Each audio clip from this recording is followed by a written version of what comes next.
Chapitre 2. Je vais le lire d'abord en voix douce, pas en chuchotement. Donc voici un joli petit portrait de Dorian Gray, sans lunettes. C'est presque moi.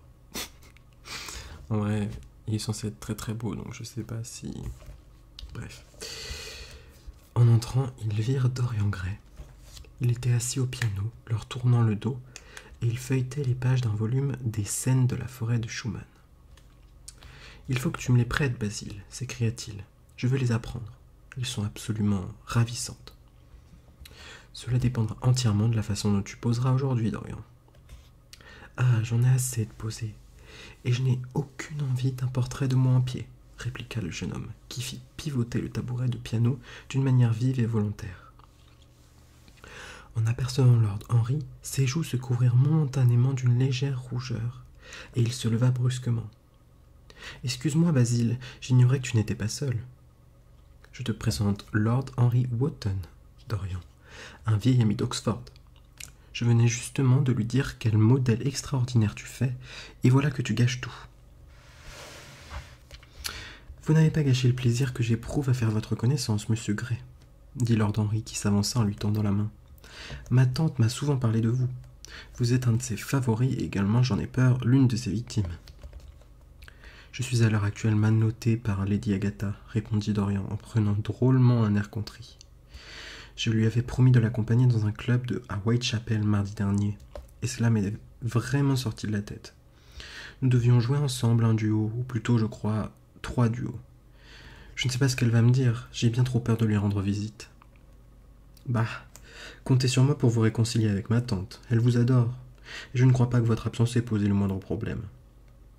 L'auditoire a vraisemblablement cru qu'il s'agissait d'un duo. Lorsque tante Agatha est assise au piano, elle fait bien assez de bruit pour 2. Voilà qui très méchant pour elle et pas très gentil pour moi, répondit Dorian en riant. Lord Henry le regarda. Oui, il était sans nul doute merveilleusement beau, avec ses lèvres vermeilles, finement ciselées, ses yeux bleus pleins de franchise, les boucles d'or de ses cheveux. On lisait sur son visage un quelque chose qui inspirait une confiance immédiate. Il respirait toute la candeur de la jeunesse, mais aussi toute la pureté passionnée de la jeunesse. On sentait qu'il avait réussi à se préserver de la souillure du monde.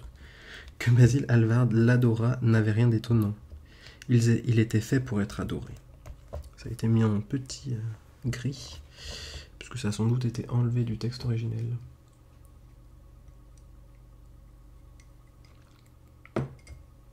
Vous avez bien trop de charme pour donner dans la philanthropie, monsieur Gray. Infiniment trop de charme.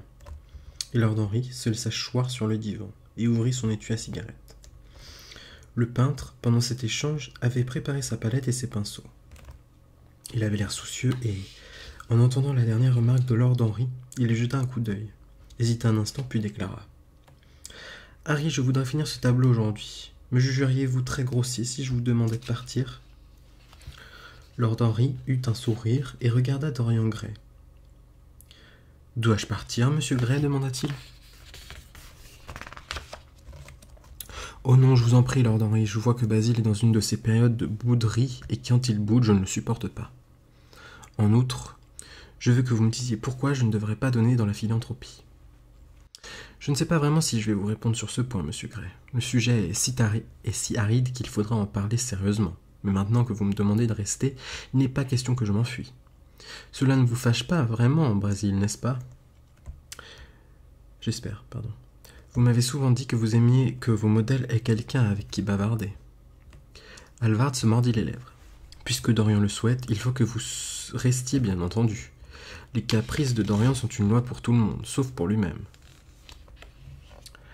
Lord Henry prit son chapeau et ses gants. Vous êtes très insistant, Basile, mais il faut vraiment que je parte, j'en suis désolé. J'ai promis de retrouver quelqu'un à l'Orléans. Au revoir, monsieur Gray. Venez me voir un de ces jours dans Curzon Street. Je suis presque toujours chez moi à 5 heures. Écrivez-moi quand vous aurez décidé de passer, je serai désolé de vous manquer. Basile, s'écria Dorian Gray, si Lord Henry Wotton part, je pars aussi. Quand tu peins, tu ne desserres pas les lèvres, et rien n'est plus ennuyeux que de rester debout sur une estrade en essayant d'avoir l'air aimable. Demande-lui de rester. J'insiste vraiment.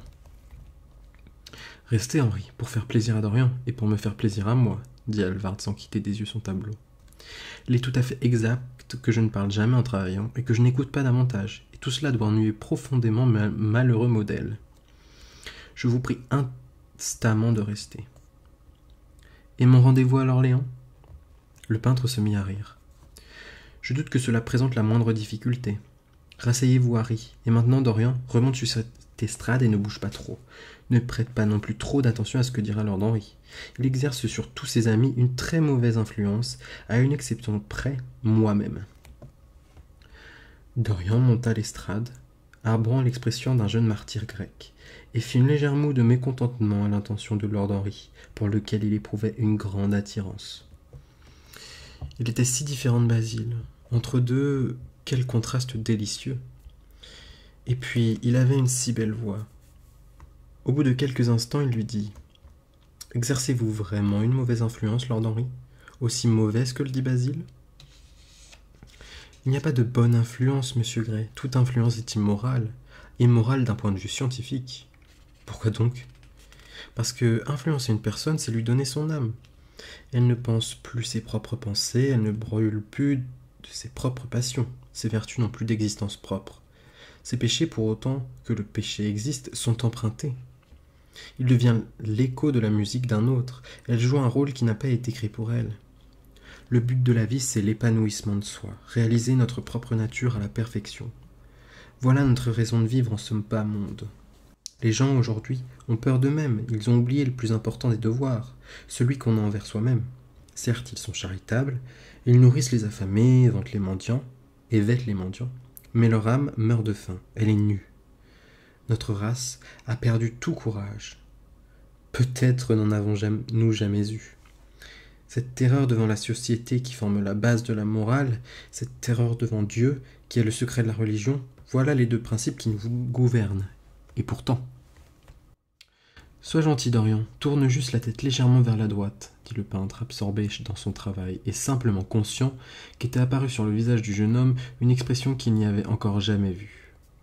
Et pourtant, poursuivit Lord Henry de sa voix grave et mélodieuse, faisant de la main de ces mouvements gracieux si caractéristiques qu'il avait déjà quand il était à Eton, je crois que si un homme vivait pleinement et complètement sa vie, donnait une forme à tous ses sentiments, une expression à toutes ses pensées, une réalité à tous ses rêves, je crois vraiment que le monde retrouverait une telle capacité d'allégresse que nous oublierions toutes les insanités du médiévalisme et revendrions à l'idéal hellénique, peut-être même à quelque chose de plus beau, de plus riche que l'idéal hellénique. Mais les plus courageux d'entre nous ont peur d'eux-mêmes. La mutilation qui s'impose, les sauvages... La mutilation que s'imposent les sauvages surgit tragiquement dans l'esprit de renoncement qui défigure notre vie. Nous sommes punis de nos refus. Tout élan que nous nous efforçons d'étouffer pèse sur notre esprit et nous empoisonne. Que le corps pêche une fois et c'en est fini de son péché, car l'action est une forme de purification. Il n'en reste rien ensuite, si ce n'est le souvenir d'un plaisir ou le luxe d'un regret. La seule façon de se débarrasser d'une tentation, c'est d'y céder. Résistez-y et vous verrez votre âme infectée par le désir des choses qu'elle s'est interdites, par le désir de ce que ces lois monstrueuses ont rendu monstrueux et illicite. Quelqu'un a dit, c'est dans notre tête que se produisent les événements importants. C'est également dans notre tête et seulement dans notre tête que se produisent les grands péchés du monde. Vous-même, monsieur Gray, oui, vous qui portez les roses vermeilles de la jeunesse, les roses blanches de l'enfance, vous avez connu des passions qui vous ont effrayé, des pensées qui vous ont rempli d'épouvante, des rêves, la nuit ou le jour, dont le simple souvenir pourrait vous faire rougir de honte. Arrêtez, balbutia Dorian Gray, arrêtez, vous me faites perdre la tête. Je ne sais quoi dire. Il y a sûrement une réponse à vous faire, mais je suis incapable de la trouver. Ne dites plus rien, laissez-moi réfléchir. Ou plutôt, laissez-moi essayer de ne pas réfléchir. Durant près de 10 minutes, ils restèrent immobiles, les lèvres entr'ouvertes, un étrange éclat dans le regard. Il sentait confusément des influences entièrement nouvelles s'exercer sur lui. Et pourtant, il avait l'impression qu'elles émanaient en réalité de lui-même. Les quelques mots que l'ami de Basile avait prononcés, des mots lancés par hasard sans nul doute, et nés d'un goût délibéré du paradoxe, avaient touché en lui une corde secrète que rien n'avait jusque-là touchée, qu'il sentait vibrer à présent et provoquait d'étranges palpitations. La musique l'avait remué de semblable manière. La musique l'avait troublé fréquemment. Mais la musique ne parle pas, ce n'est pas un monde nouveau, mais bien plutôt un nouveau chaos qu'elle crée en nous. Les mots, de simples mots, comme ils étaient terribles. Quelle clarté en eux, quel éclat, quelle cruauté. Impossible de leur échapper. Et cependant, quelle magie subtile. On aurait dit qu'ils étaient capables de donner une forme plastique à des choses informes, qu'ils avaient leur musique propre, aussi douce que celle de la viole ou du luth. De simples mots. Y a-t-il au monde des choses plus réelles que les mots?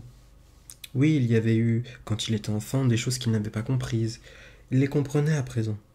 La vie prenait soudain pour lui des couleurs de feu. Il eut l'impression qu'il avait cherché au milieu des flammes. Pourquoi ne s'en était-il pas rendu compte? Conservant son fin sourire, Lord Henry l'observait. Il connaissait le moment précis où, psychologiquement, il importe de ne rien dire. Il éprouvait un intérêt intense. Il était stupéfait de l'impression que ses paroles avaient soudain produite, et se rappelant un livre qu'il avait lu quand il avait 16 ans, un livre qui lui avait révélé bien des choses qu'il ignorait jusque-là, il se demandait si Dorian Gray vivait en cet instant une expérience semblable. Il avait simplement décoché une flèche. Avait-elle touché au but?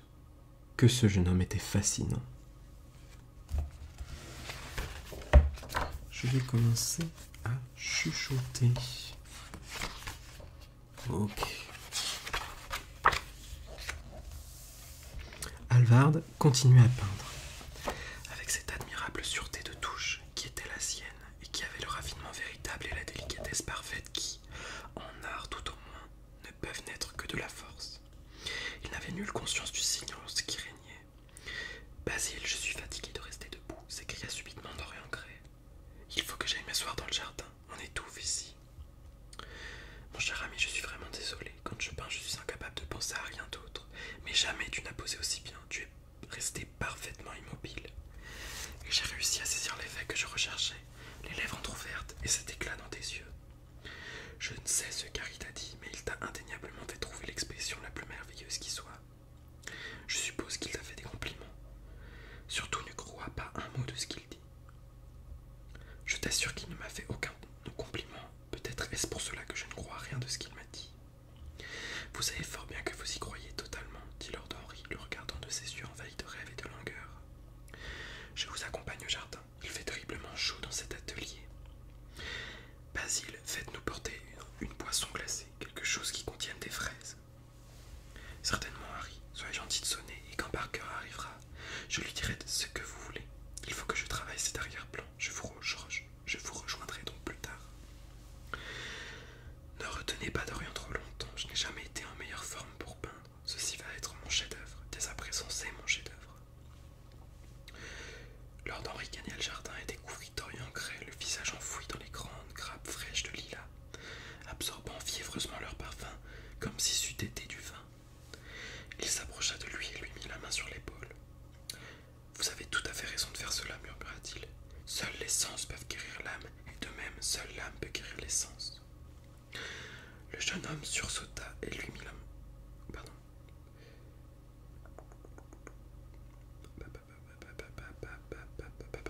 J'ai perdu. Le jeune homme sursauta et se recula. Il était nu-tête, et les feuilles avaient ébouriffé ses boucles rebelles et emmêlé tout leur fil d'or. Il avait dans ses yeux un regard d'effroi comme celui qu'on a lors d'un réveil subit. Ses narines finement ciselées frémissaient, et quelques nerfs cachés agitaient l'incarnat de ses lèvres qui le faisaient trembler. « Oui, poursuivit Lord Henry, voilà l'un des grands secrets de la vie, guérir l'âme par les sens et le sens par l'âme. Vous êtes une création admirable. Vous savez bien plus de choses que vous ne croyez, et de même, vous en savez moins que vous ne le souhaitez. » Dorian Gray se rembrunit et détourna la tête. Il ne pouvait s'empêcher d'éprouver de l'attirance pour cet homme jeune, grand, gracieux, qui se tenait à ses côtés. Son visage romantique au teint hâlé, son expression blasée l'intéressait. Il y avait dans sa voix grave et lente quelque chose d'absolument fascinant, jusqu'à ses mains fraîches, blanches, semblables à des fleurs, qui avaient un charme étrange. Quand il parlait, elle bougeait comme une musique et semblait avoir un locage à elle, mais il avait peur de lui, et honte de cette peur. Pourquoi était-ce un étranger qu'il devait de l'avoir révélé à lui-même? Voilà des mois qu'il connaissait Basile Hallvard, sans que leur amitié l'eût en rien changé. Et voilà que soudain, quelqu'un avait croisé sa vie et lui avait apparemment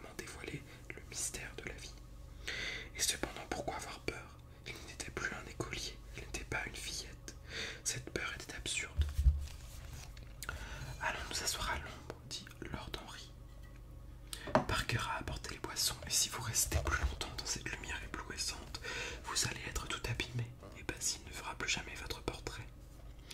Il ne faut surtout pas laisser votre teint se haler, ce serait un peu saillant. Quelle importance, s'exclama Dorian Gray en riant, cependant qu'il s'asseyait sur le siège installé à l'extrémité du jardin.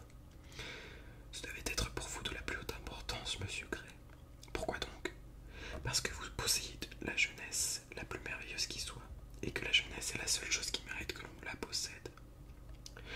Ce n'est pas ce que j'éprouve, Lord Henry. Non, vous ne l'éprouvez pas pour l'instant. Un jour, quand vous serez vieux, flétri et laid, quand les pensées auront marqué votre front de leurs rides et que la passion aura marqué vos lèvres de ses feux hideux, vous l'éprouverez atrocement.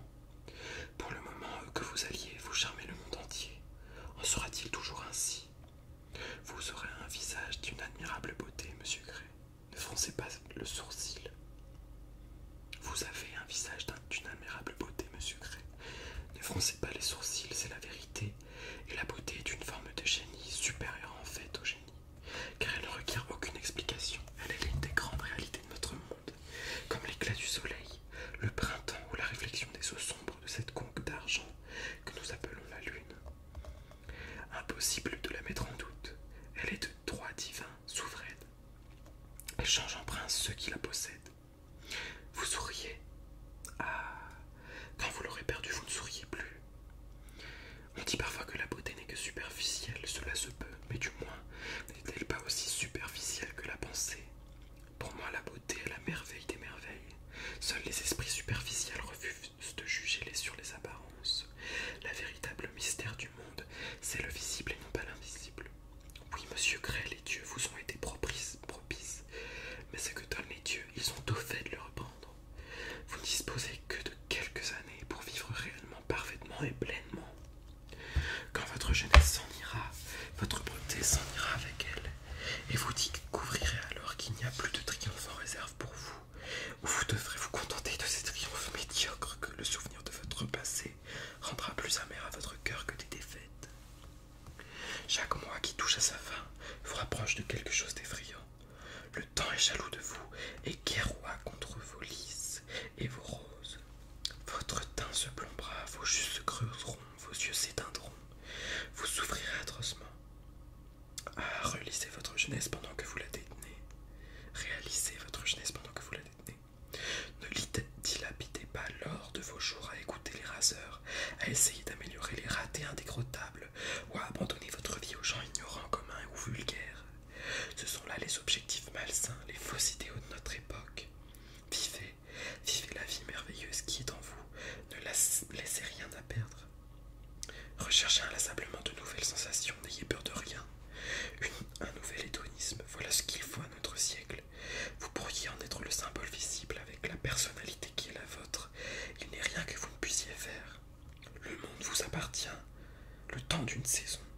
Dès l'instant où j'ai fait votre connaissance, j'ai vu que vous étiez totalement inconscient de ce que vous êtes réellement, de ce que vous pourriez réellement être. Il y avait en vous tant de choses qui me charmaient que j'ai senti qu'il me fallait vous parler un peu de vous. Je me suis dit qu'il serait tragique que vous fussiez caché, car il est si bref, le temps que durera votre jeunesse, si bref en vérité.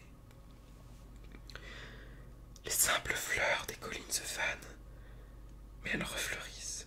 Les cytises sera aussi jaune en juin, prochain qu'il est à présent.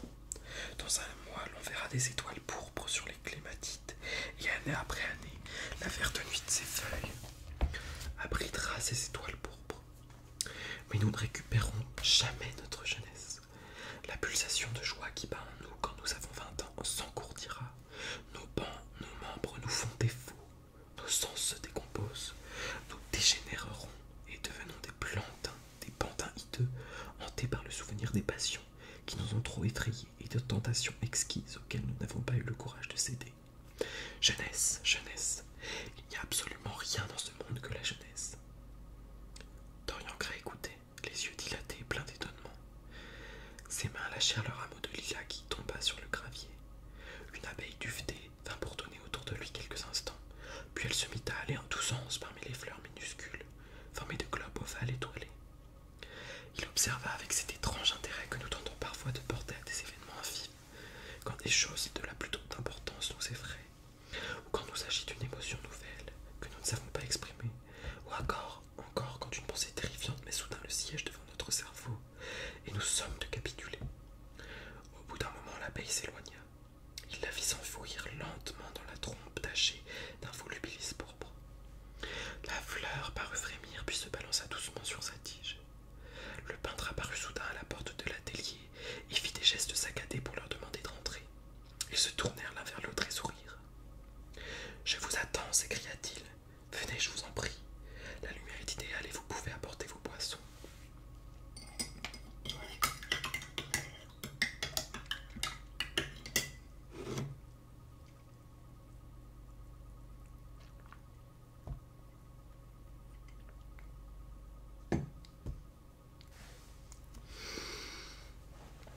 Ils se levèrent et reprirent l'allée sans hâte. Deux papillons verts et blancs passèrent à côté d'eux, et dans le poirier à l'angle du jardin, une grive se mit à chanter. « Vous êtes heureux d'avoir fait ma connaissance, monsieur Gray, dit Lord Henry en le regardant. Oui, j'en suis heureux à présent, je me demande si je le serai toujours. Toujours? Quel mot affreux! Je frémis à chaque fois que je l'entends. Les femmes adorent tellement l'employer. Elles cachent toutes les histoires d'amour en tentant de les faire durer éternellement. C'est dire un mot dépourvu de sens. La seule différence entre un caprice et une passion de toute une vie, c'est que le caprice dure un peu plus longtemps. » Alors entré dans l'atelier, Dorian Gray posa les mains sur le bras de Lord Henry. « En ce cas, faisons de notre amitié un caprice, murmura-t-il, rougissant de sa propre hardiesse. Puis il remonta sur l'estrade et reprit la pose. Lord Henry s'arrêta. Lord Henry s'installa dans un grand fauteuil de rotin et l'observa. Les coups et les traits de pinceau sur la toile constituaient le seul bruit qui rompait le silence, sauf lorsque Lord Alvard de temps à autre reculait pour regarder d'un peu plus loin son travail. Dans les rayons qui entraient en flot oblique par la porte grande ouverte, dansait une poussière dorée. Tout semblait pénétré d'un lourd parfum de rose. Au bout d'un quart d'heure environ, Alvard cessa de peindre, regarda longuement Dorian Gray, puis regarda longuement son tableau, mordillant le sourcil froncé, l'extrémité de l'un de ses énormes pinceaux. « C'est complètement terminé, s'écria-t-il enfin. Et se baissant, il écrivit son nom en longues lettres vermillon dans le coin gauche de la toile. Lord Henry s'avança et examina le portrait. C'était incontestablement une œuvre d'art admirable, aussi bien qu'un portrait admirablement ressemblant. « Mon cher ami, je vous félicite très chaleureusement, déclara-t-il. C'est le plus beau portrait de notre temps. Monsieur Gray, venez donc vous contempler. » Le jeune homme sursauta comme s'il sortait d'un rêve. « Est-il vraiment terminé ?» murmura-t-il en descendant de l'estrade. On peut voir ici. Je pense que c'est du lilas avec les deux petits papillons, un petit peu verdâtre. Un vert un peu néon. Complètement, dit le peintre. Et tu as posé superbement aujourd'hui. Je suis vraiment très reconnaissant. Lord Henry s'interposa. Voilà qui m'est entièrement dû, n'est-ce pas, monsieur Gray? Dorian ne répondit rien, mais passa avec nonchalance devant son portrait, puis se tourna vers lui quand il vit. Il eut un recul, et ses joues s'empourprèrent momentanément de plaisir. Un regard joyeux illumina ses yeux comme s'il se reconnaissait pour la première fois. Il resta immobile, rempli d'étonnement et d'admiration, vaguement conscient que Alvard lui parlait, mais incapable de saisir le sens de ses propos. Le sentiment de sa propre beauté l'envahit comme une révélation. Il ne l'avait jamais encore éprouvé. Il n'avait pris les compliments de Basil Alvard que pour d'agréables exagérations dues à l'amitié. Il les avait écoutés, en avait ri et les avait oubliés. Il n'avait eu aucune influence sur sa personnalité. Puis avait surgi Lord Henry Wotton, avec ses étranges hymnes à la jeunesse, sa terrifiante mise en garde contre la brièveté de cette jeunesse. Il en avait été sur le moment touché, et maintenant qu'il contemplait le reflet de sa propre beauté, il sentit en un éclair toute la réalité de cette description. Oui, un jour viendrait où son visage serait ridé et parcheminé, où ses yeux auraient perdu leur éclat et leur couleur, où toute grâce et toute forme l'auraient abandonné. L'incarnat de ses lèvres, l'éclat doré de ses cheveux disparaîtrait. La vie, en façonnant son âme, abîmerait son corps. Il deviendrait horrible, hideux, grossier. Et à cette pensée, un éclair de douleur le transperça comme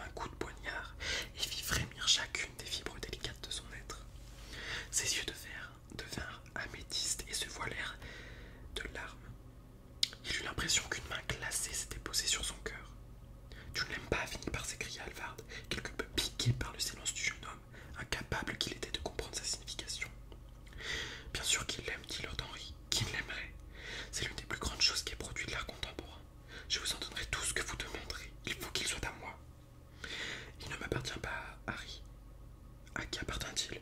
À Dorian, bien entendu, répliqua le peintre. Il a bien de la chance. Comme c'est triste, murmura Dorian Gray, gardant les yeux fixés sur son portrait. Comme c'est triste. Je vais devenir vieux, horrible et effrayant. Mais ce tableau restera éternellement jeune. Il n'aura jamais un jour de plus qu'en cette journée de juin. Si seulement ce pouvait être le contraire, si c'était moi qui restais toujours jeune et que le portrait, lui, vieillit. Pour obtenir cela, pour l'obtenir, je donnerai tout ce que j'ai. Oui, il n'y a rien au monde que je refuserais de donner.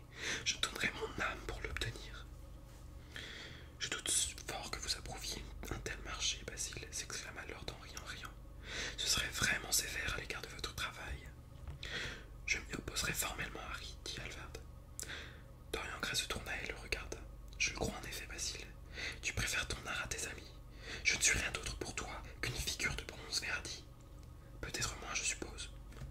Le peintre le regarda stupéfait. Ce langage ressemblait bien peu à Dorian. Que s'était-il passé?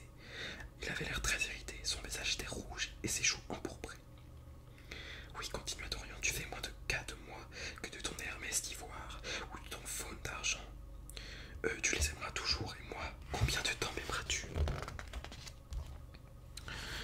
Sans doute jusqu'à ma première ride. Je sais à présent qu'en perdant ma beauté, quelle qu'elle soit, on perd tout. Ton tableau me l'a prouvé. Lord Henry Wotton a parfaitement raison. La jeunesse est le seul bien qui vaille. Quand je m'apercevrai que je suis en train de vieillir, je me tuerai. Halvard de Blémier lui saisit la main. Dorian, Dorian, s'écria-t-il, ne parle pas ainsi. Je n'ai jamais eu d'amis tels que toi et je n'en aurai jamais. Tu n'es quand même pas jaloux de simples objets, toi qui es plus beau que n'importe lequel d'entre eux. Je suis jaloux de tout ce dont la beauté ne périt pas. Je suis jaloux de ce portrait de moi que tu as peint. De quel droit garderait-il ce que je dois perdre?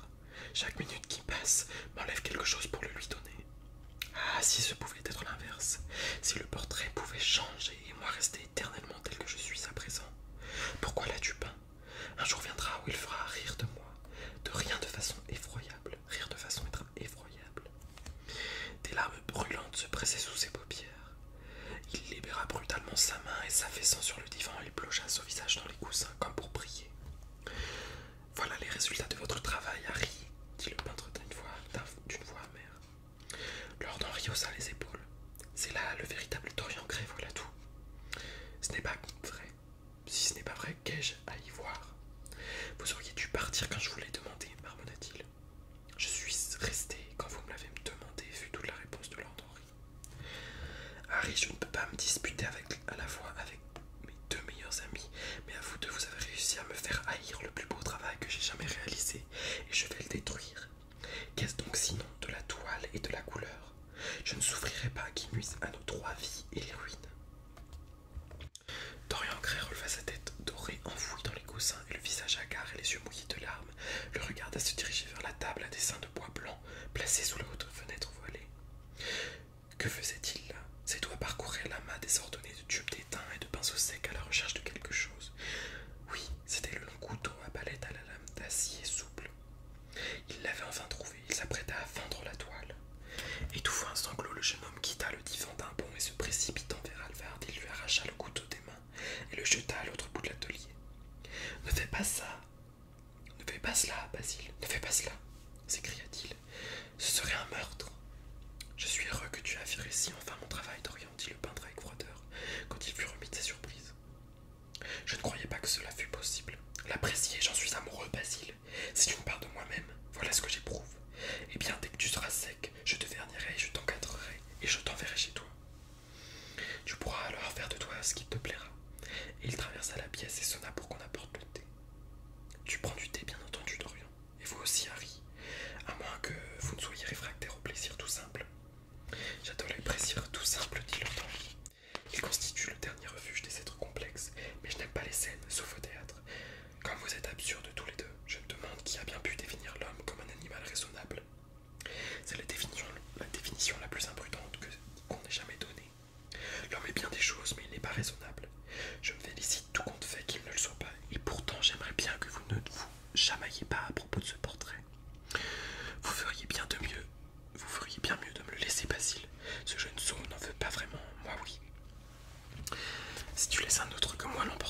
Je ne te le pardonnerai jamais, s'écria Dorian Gray, et je refuse que l'on me traite de jeune sot.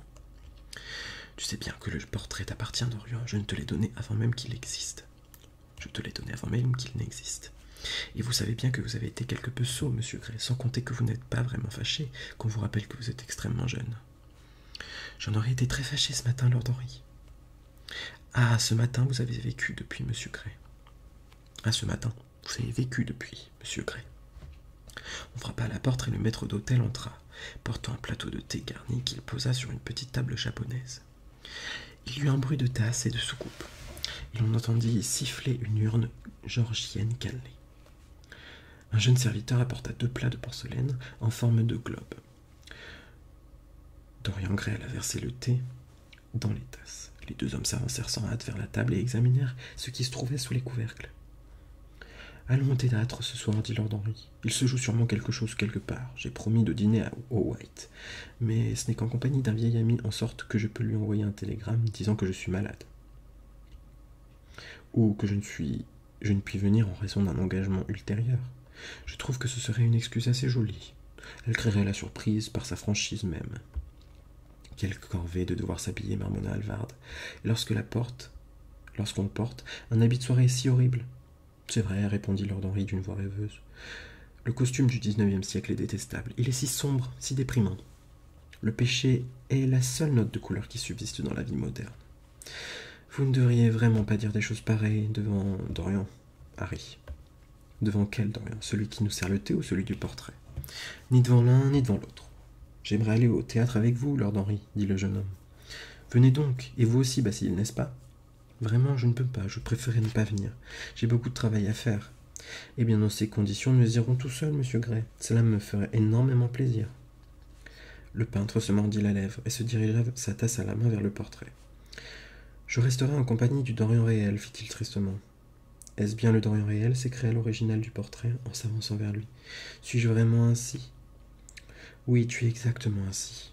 C'est merveilleux, Basil. Du moins, es-tu ainsi en apparence? Mais elle ne changera jamais, soupira Hallvard. C'est déjà quelque chose. Ah, l'importance que les gens accordent à la fidélité, s'exclama Lord Henry. Voyons, même en amour, c'est un problème purement physiologique. Elle n'a rien à voir avec notre volonté personnelle. Les jeunes veulent être fidèles et ne le sont pas, les vieux veulent être infidèles et ne le peuvent pas. Voilà tout ce que l'on peut dire. Ne va pas au théâtre ce soir, Dorian, dit Hallvard. Reste dîner avec moi. Impossible, Basil. Pourquoi? Parce que j'ai promis à Lord Henry de l'accompagner. Il ne te sera pas gré de tenir tes promesses, il viole toujours les siennes. Je t'en prie, ne l'accompagne pas. Dorian Gray se mit à rire et secoua la tête. Je t'en supplie. Le jeune homme hésita et tourna son regard vers Lord Henry qui, depuis la table à thé, les observait avec un sourire amusé. Il faut que je m'en aille, Basil, répondit-il. Très bien, fit Hallvard, et il alla jusqu'à la table et déposa la tasse sur le plateau. Il est déjà tard, et comme il vous faut vous habiller, vous n'avez pas de temps à perdre. Au revoir, Harry. Au revoir, Dorian. Viens me voir bientôt. Viens demain. Certainement. Tu n'oublieras pas? Mais non, voyons, s'écria Dorian. Eh, Harry? Oui, Basil? Rappelez-vous ce que je vous ai demandé ce matin, quand nous étions au jardin. J'ai oublié. Je vous fais confiance. Je voudrais bien pouvoir me faire confiance à moi-même, dit Lord Henry en riant. Venez, monsieur Gray, mon fiacre attend dehors, et je peux vous déposer chez vous. Au revoir, Basil. Ce fut un après-midi fort intéressant. Lorsque la porte se referma sur eux, le peintre s'affaissa sur un sofa, et une expression de douleur apparut sur son visage. Petite expression de douleur juste ici. J'ai essayé de recommencer à lire à voix haute après. J'espère que, pour ceux qui n'étaient potentiellement pas endormis ou que ça dérange, j'espère que ça ne vous a pas trop dérangé. Encore une fois, désolé pour les quelques petites erreurs de lecture et j'ai essayé de donner un peu de ton et d'émotion, donc j'espère que ça vous a plu. Voilà ce que ça représente, 2 chapitres. Lord Henry est très très philosophique. Enfin, il est très compliqué dans ce qu'il dit. Des fois, c'est très très dur à lire. J'espère en tout cas que ça vous a plu.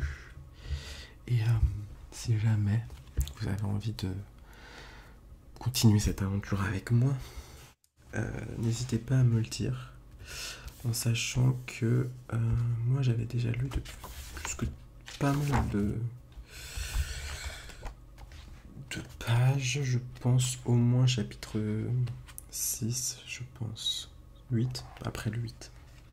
Bref, sur ce, à très bientôt et reposez-vous bien.